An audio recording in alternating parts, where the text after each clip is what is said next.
Today, we will be taking a look at the two biggest packaging formats, Snap and Flatpak, and see which is best. Firstly, order snaps and Flatpaks.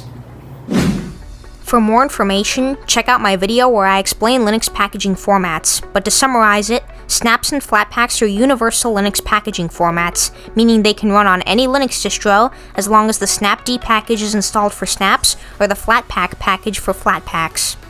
Many distros, especially more popular ones, pre-install either package, but not all. They are both also containerized, meaning they are sandboxed from the core system, and sometimes also other apps for extra security, although snaps don't require sandboxing, which is more functional for certain use cases. The two formats will be ranked in 6 categories: speed, efficiency, app support, stability, ease of use, and security.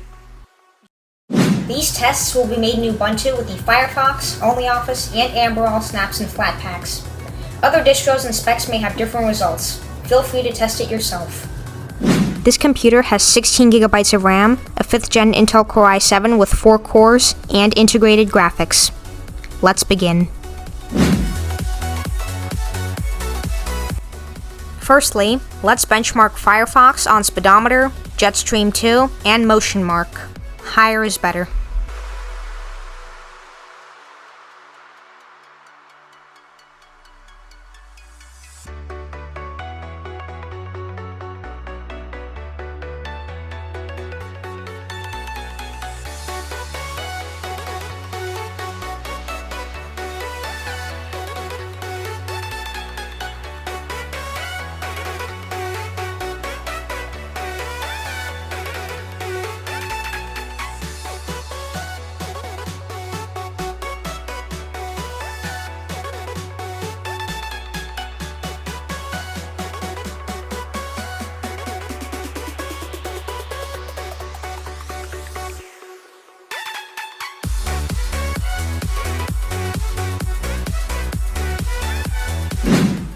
The Firefox Snap got 2.45 in speedometer, 42.818 in Jetstream 2, and 8.37 in motion mark, while the Firefox Flatpak got 2.75 in speedometer, 41.000 in Jetstream 2, and 8.07 in motion mark.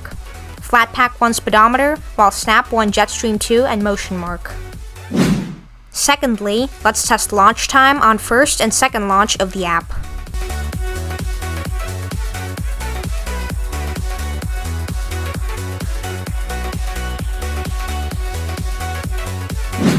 The Firefox Snap took 16 seconds on first launch and 2 seconds on second launch. The Firefox Flatpak took 14 seconds on first launch and 2 seconds on second launch.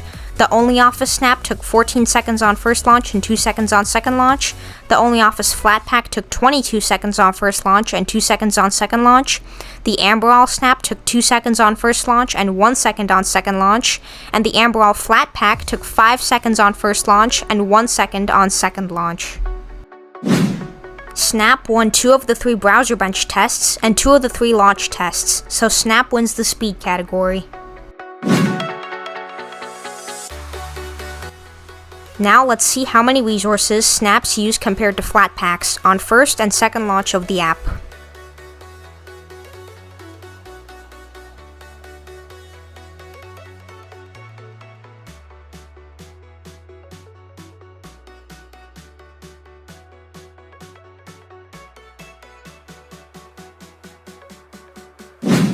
The Firefox Snap took 117.98 megabytes of RAM and 0.7% of CPU on first launch, and 284.47 megabytes of RAM and 0.2% of CPU on second launch.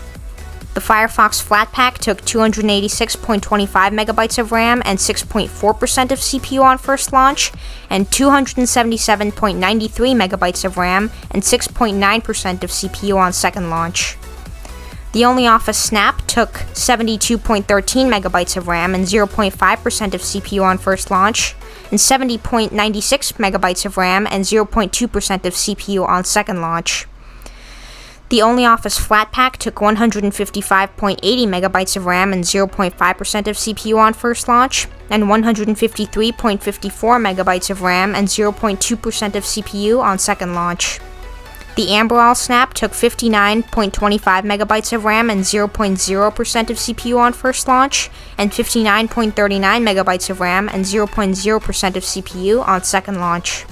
And the Amberol Flatpak took 52.52 megabytes of RAM and 0.0% of CPU on first launch, and 55.43 megabytes of RAM and 0.0% of CPU on second launch.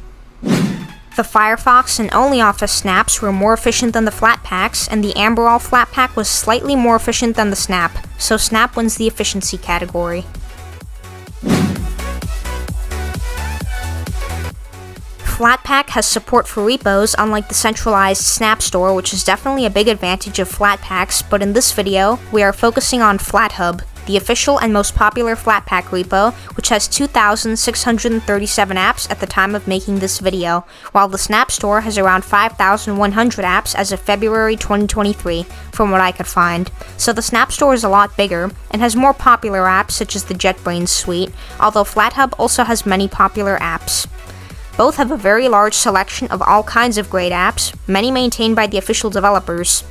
Both of course have full support for the x86-64 architecture, but also great support for the ARM architecture, although Snaps also support a few other architectures, such as x86, PowerPC, and S390X.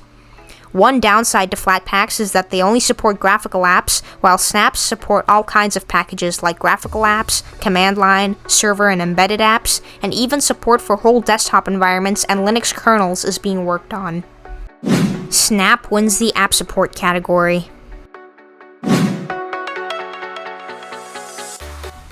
From my personal experience so far, both Snaps and Flatpaks are rock solid and rarely have bugs or crashes. However, the Discord Snap occasionally crashes for some reason, and the unofficial OBS Snap did act weirdly.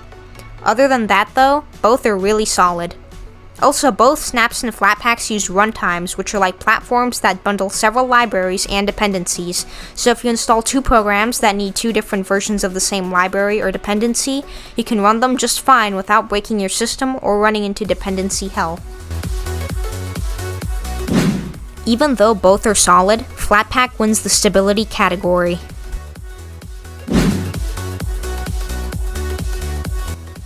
Both Snaps and Flatpaks are extremely easy to use. You can install or remove apps in one click in the App Center. A lot of distros will have either the Snapd or Flatpak package pre-installed so you can use Snaps or Flatpaks out of the box, but if you're on a distro that doesn't have either, this is a rare case where you need to use the terminal in Linux, so I'll leave the links to the commands for installing both in the description. You can launch apps either the way you'd normally launch an app, or you can run them from the terminal, which is way easier with Snaps, where you can just type the name of the program, while you need to type, for example, flatpak run org.mozilla.firefox to launch the Firefox Flatpak. Snap wins the ease of use category. For security, both are containerized with strict permissions preventing them from accessing parts of the system they don't need to, and both use sandboxing, but while Flatpaks force sandboxing, Snaps don't require it, which is better for functionality in certain programs, but less secure for those programs.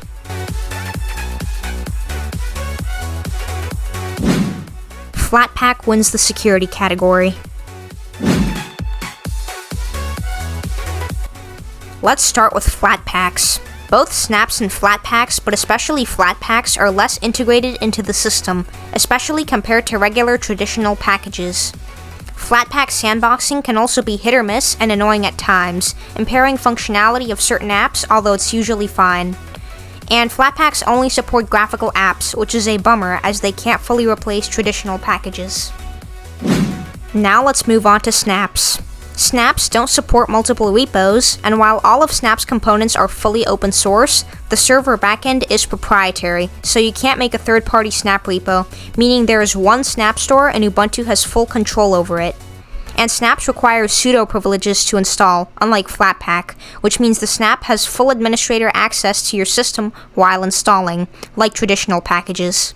Also, Snaps are mounted as disk drives, so they clog up the LSBLK output.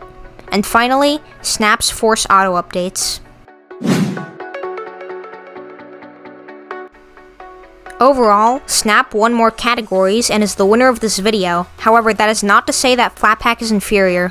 Both are great packaging formats, and Flatpaks also have the advantage of being more decentralized and open. There's also a lot of ideological discussion around Snaps and Flatpaks, which we won't cover in this video. Subscribe if you like my content, and join the PenguinByte Discord community with a link in the description below. Thanks for watching, see you next time.